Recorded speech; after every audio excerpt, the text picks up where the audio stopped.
ಟುಡೇದು ಲಂಚ್ಗೆ special ಎಂತ ಗೊತ್ತುಂಟಾ? ನಾನೊಂದು 4 ಬಂಗುಡೆ ಮತ್ತೆ ಕಲ್ಲೂರು ಮೀನಂತ.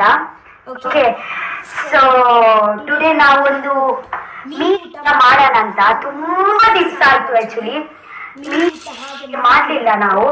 ಮತ್ತೆ ಕೆಲಸದವರು ಕೂಡ ಎಲ್ಲ ಬಂದಿದ್ದಾರಲ್ವಾ, ಸೊ ಎಲ್ಲ ಕೆಲಸ ಆಗ್ತಾ ಉಂಟು. ನಾವಿಲ್ಲಿ ರಪ ಮೀನ್ ಎಲ್ಲ ಮಾಡಿ ಮೀನ್ ರಸ ಮಾಡೋಣ. ಮೀನ್ ರಸ ಮತ್ತೆ ಬಾಯ್ಲ್ಡ್ ರೈಸ್, ಉರ್ಪೆಲ್ ರೈಸ್, ಹಾಗೆ ಒಂದು ಊಟ ಮಾಡೋಣ.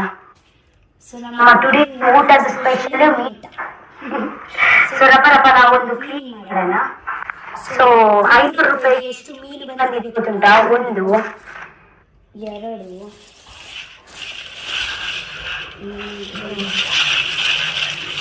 ಸೊ 5 ಕಲ್ಲೂರು ಬಂದಿದೆ.